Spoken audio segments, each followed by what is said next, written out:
This is a review of the Vortex VMX-3T magnifier with a flip mount.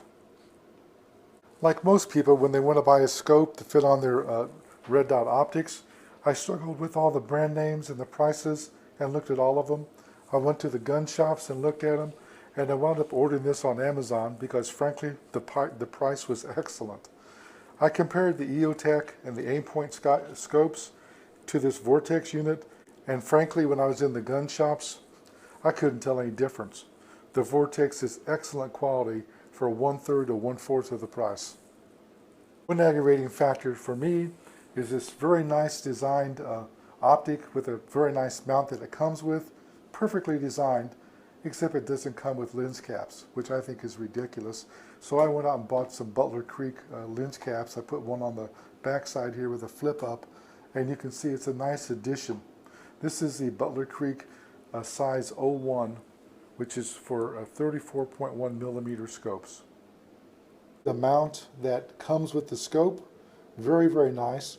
I used the shim plate that comes with it, and I mounted it in here, and it raised it to the perfect height to align with my scope, and I've got really good alignment.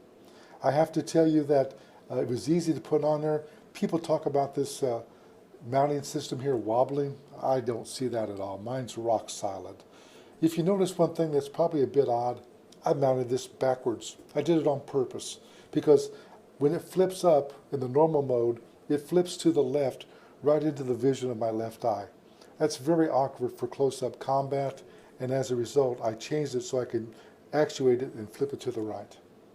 Normally this button would be on the left side facing to the back. Now it's on the right. As a result, when I want to flip this up, I would reach forward, press the button towards me, and flip the scope. Simple and easy. Everybody complains of how difficult that is. I don't get it. It took me like 3 seconds to learn how to do that. And you can see this thing is rock solid. It's not going anyplace. Here you see the nut that is used to tighten this onto your Picatinny rail on top of your gun. It's got a hex shape on it, and it's also got a slot. Don't use the screwdriver on it. You're just going to scar up the anodize. Go outside and get you a socket or a good wrench. Get it set up where you want it. Make sure that it's located properly, and then tighten this down pretty tightly to make sure it doesn't move. I also recommend that after you do some shooting, a couple hundred rounds, that you retighten it, because you'd be amazed at how stuff loosens up. You will notice that there's two knobs here on the scope itself. This is for elevation and this is for windage. You can adjust this, and what you're doing is you're centering the red dot from your scope, your red dot scope, to be centered in this multiplier. It has nothing to do with accuracy, but what it does is it just gives you the best vision range, completely encircling the target. Very easy to do, screwdriver adjustment. With this setup here, I was able to have about a 3 to 3.1 inch eye relief. So my face was this far back, and I was getting perfect shots. I only was at a 30-yard range. That's where I sighted in at. And then I went to a 25-yard range, and I was hitting dead center bullseye every shot. It was amazing. It's shooting like you were 20 years old again. Under this cap, you'll find a knurled surface on the back. You can rotate this back of the lens, and this adjusts the focus for your vision. So if you wear glasses or whatever, you can tweak this in and really fine-tune the optics to suit your vision and get a very good picture downrange. After going to the range and shooting with this on here, all I gotta say is one word: wow, did it make a difference. I tell you, this was a perfect fit for the Aimpoint Pro Scope. Lined up perfectly, mounted quickly, and within a few minutes I was on target and shooting excellent shots. The mount, as I mentioned, is excellent. It's secure and stable.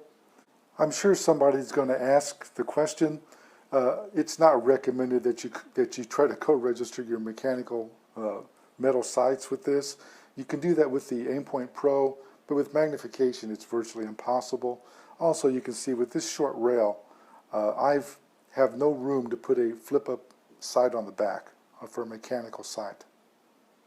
Here you can see after I got this lined up, there's 5 shots from 25 yards, and I did the same thing at 30 yards. They basically went, some of them went almost through the same holes. Those were not take your time shots. Those were shooting 1 shot per second. So this combination setup is just excellent. I really recommend it. As I begin to sight this in, I started here, as you can see, and then I moved to here. Then I did some more adjustments to here, and finally I got to this, and that's when I shot the body target and got all the bullseyes dead center. It only took about 15 minutes to sight it in, making the adjustments. This is an excellent sight. I really recommend it. Like I said, I looked at the other sights, I handled them, I looked through them, and I saw no difference except for a tremendous difference in price. The quality is excellent. My only comment is, who in the heck would sell a scope and not put a flip cover on it? I just don't get it.